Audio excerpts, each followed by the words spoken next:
මචං ඔබට මට දෙයක් පෙන්වන්න තියෙනවා. වරෙන්ක මට නිකන් මෙහෙම කියලා වැඩක් නැහැ.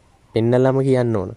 I have something to show you. I have something to show you. මට ඔයාලට දෙයක් පෙන්වන්න තියෙනවා. අන්න එයාට උඹට මොනවද පෙන්වන්න තියෙනවලු? මට ගිහිල්ලා බලපන් මොකද්ද කියලා. අන්න එයාට උඹට මොනවද පෙන්වන්න තියෙනවා. She has something to show you. She has something to show you. ඔයා දැන් සාමාන්‍ය මම කරන ප්‍රශ්නයක් වුණොත් යාළුවෙක් එක්ක සාමාන්‍ය හිතවත්ම කෙනෙක් එක්ක කල්යාණ මිත්‍රයෙක් එක්ක කියනවනේ යාළුවොත් එක්ක තමයි ගොඩක් අය සාකච්ඡා කරන්න කැමති. එහෙම වුණාම දැන් ගෙදර අයත් එක්ක අනිවාර්යයෙන්ම කතා කරන්න ඕන ප්‍රශ්නයක් යාළුවෙක් එක්ක කියනවා. ඒ වෙලාවට යාළුවා කියන ඔයත් එක්ක ඇයි ඔයා මේ තත්වය ගැන ගෙදර අයත් එක්ක කතා කරන්නේ නැත්තේ? ඇයි ඔයා මේ තත්වය ගැන ගෙදර අයත් එක්ක කතා කරන්නේ නැත්තේ? Why don't you discuss? Why don't you discuss? ඇයි ඔයා සාකච්ඡා කරන්නේ නැත්තේ? The situation කියන්නේ the situation කියලා කියන්නේ තත්වය with your parents. ඔයාගේ දෙමව්පියෝ එක්ක with your parents. සමහර දරුවෝ ඉන්නවා තමන්ගේ දෙමව්පියෝ ගැන කතා කරන්නේ නැහැ. දෙමව්පියගේ හොඳ ගතුණයක්වත් ගතිගුණයක්වත් අඩුමතරමේ කිසිම දෙයක් ගැන කතා කරන්නේ නැහැ. එයා කවදාවත් එයාගේ තාත්තා ගැන කතා කරන්නේ නැහැ. එයා කවදාවත් එයාගේ තාත්තා ගැන කතා කරන්නේ නැහැ. He never speaks of his father. He never speaks of his father. පොඩි ළමයි ඉබේම මුත්‍ර කරගන්නවා. ඒ වගේම එයාලට টয়ලට් යන්න බෑනේ පොඩිනේ. ඉතින් ඒ ළමයි ඒ දාගේ දේවල් කරගන්නවා. ඉතින් ඒ වෙනකොට අම්මා තාත්තා ළමයාත් එක්ක තරහ වෙන්නේ නැහැනේ කවදාවත්. මෙයා මුත්‍ර කරනවා. මෙයා මේ වගේ දේවල් කරනවා මෙහෙමයි කියලා මේ අම්මා තාත්තා තරහ වෙන්නේ නැහැනේ දරුවගේ දේවල් ලොකු වෙනකම්ම. එයාට පුළුවන් කාලයක් තුරම කරනවා.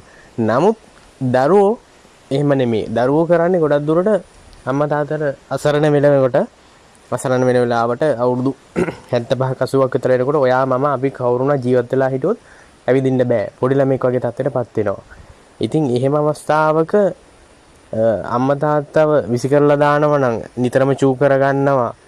ඒ වගේ දේවල් කරගන්නවා කියලා අම්මා තාත්තව විසි කරලා පැත්තකට මුල්ල කරලා දානවා නම් රණ්ඩු වෙනවා නම් ඉතින් ඒ වගේ දරුවගෙන් ඇති ඵලය මොකද්ද? ඔයාම කල්පනා කරලා බලන්න. මට අර ගෑනු ළමයි ගැන පොඩි විස්තර ටිකක් දැනගන්න පුළුවන්ද? එහෙම කියලා කෙනෙක් අහනවා. දැන් ඊට පස්සේ එයා කියනවා එයා බැඳලා ඉන්නේ බැඳලා හිටියට ළමයි නෑ මගේ දැනුමේ හැටියට. She has got married. ඇය බැඳලා. She has got married but has no children. ඒත් ළමයි නෑ දරුවෝ නෑ. To my knowledge මගේ දැනුමට අනුව. දැන් ඔයා මෙහෙම කරනවා කියලා හිතන්න. ඔයාට ආදේශ කළා මම කියන්නේ. ඔයා යනවා නෑ කොහේ හරි ගමකට යනවා කියලා හිතන්නකෝ. ගමකට ගියාට පස්සේ ලස්සන ගෑනු ළමෙක්ව දකින්නවා. ඔයා දන්නේ නැහැ එයා මොනව කරන කෙනෙක්ද කසාද බැඳලාද නැද්ද තාම තනිකඩද ඒව මොනවද දන්නේ නැහැ. ගෑනු ළමයා දන්නව අනිවාර්යෙන් මෙයා එන්නේ කැමත්ත අහන්න කියලා. ඒ වෙලාවට එයාගේ ෆෝන් එකේ තියෙන ෆොටෝ එකක් පෙන්නලා කියනවා ළමයි දෙන්නෙක් පෙන්නලා කියනවා මෙන්න මම කසාද බැඳලා ඉන්නේ මට ළමයි දෙන්නෙකුත් ඉන්නවා කියලා. නැත්තම් ඔයා හිතයි මං කියන්නේ බොරු කියලා. ඒක තමයි මම ඔයාට ෆොටෝ පෙන්නුවේ කියලා කියනවා. You may think that I am lying. ඔයා හිතයි මම බොරු කියනවා කියලා. ඔයාගේ හෘද සාක්ෂිය වාට වද දෙනවා වගේ. ඔයාගේ හෘද සාක්ෂිය වාට වද දෙනවා වගේ. Your conscience seems to be bothering you. මගේ යාළුවෙක්ගේ දන්න කියන හිතවතෙක් හදිසි කේන්තියට ගැහුව පාරක් නිසා මැරිලා තිබුණා. ඒ ගුටි කෑව මනුස්සයා මැරිලා තිබුණා. එයා හිරෙත් ගියා. ඒ හිරේ ගියාට එයා මං කියන යාළුවට කියලා තිබුණා හිරේ ගිහිල්ලා ආවට පස්සේ එයා කියලා තිබුණා රැයට හරියට නිින්ද යන්නේ නැහැ. ඒ විච්ච සිදුවීම නිතරම මතක් වෙනවා කියලා. ඒක තමයි කියන්නේ වැරද්දක් කරොත් අනිවාර්යයෙන්ම ඔයාට ඒක වන්දිය කොහොම හරි ගෙවන්න සිද්ධ වෙනවා. ඔයා දැන් මියුසිකල් ෂෝ එකකට ගිහිල්ලා ඉන්නේ කියලා හිතන්න. එහෙම වුණොත් එමත් එක්ක යන යාළුවාට ඔයා මොනවා හරි කියනවා.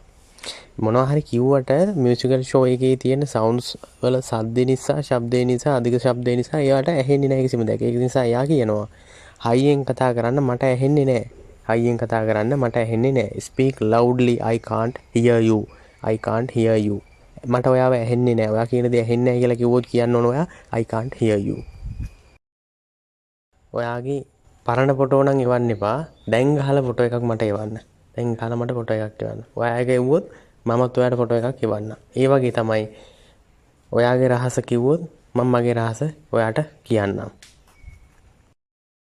I will tell my secret. මම මගේ රහස කියන්නම් when you tell yours. ඔයා ඒක කිව්වට පස්සේ ඔයාගේ රහස කිව්වට පස්සේ මගේ එක කියන්නම් කියලා කිව්වට කවදාවත් ඔයාගේ රහස් කියලා දෙයක් තියෙනවා නම් ඒවා කාටවත් අඟවන්න කියන්න යන්න එපා. හේතුව තමයි ඒගොල්ලෝ ඒක ආයුධයක් කරගන්නවා ඔයාත් එක්ක විරසක වුණාට පස්සේ. නැවතත් මේ වගේම ලස්සන වීඩියෝ එකකින් හමු වෙනතුරු ඔයාට බොහොම ස්තුතියි.